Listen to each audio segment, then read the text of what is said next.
Healthy आणि tasty protein bites जर तुम्ही घरच्या घरी बनवू शकत असाल तर बाहेरून आणायची गरजच काय.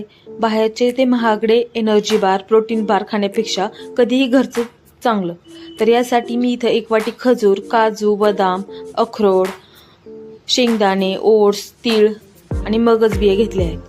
पहिला आपण इथं मंद गॅसवरती शेंगदाणे भाजून घेणार आहात. ओट्स पण आपण लालसर होईपर्यंत छान भाजून घ्यायचे आहेत. यानंतर मी इथं मगज बिया असतात त्या घेतलेल्या आहेत. त्या छान इथं कढईमध्ये मंद गॅसवरती भाजून घ्यायचे आहेत.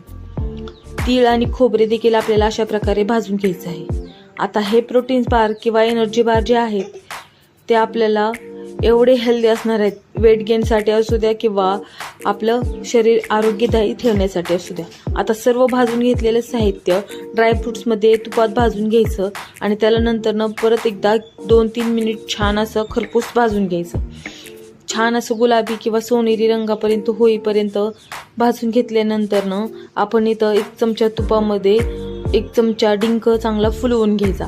आता डिंक फुलवून घेतल्यानंतरनं त्याच कढईमध्ये तूप टाकून खजूर वितळवून घ्यायचे आणि वितळवून घेतलेले खजूर आहेत ना ते गरम केल्यावर आपोआप मेल्ट होऊन जातील.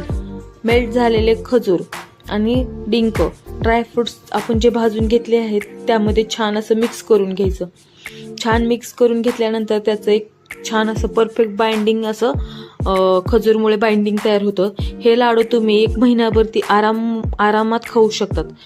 टेस्टला हे अप्रतिम आणि हेल्दी आणि प्रोटीन्सचे भरपूर असे लाडू तयार आहेत. एकदा नक्की ट्राय करा, तुम्हाला नक्की आवडतील.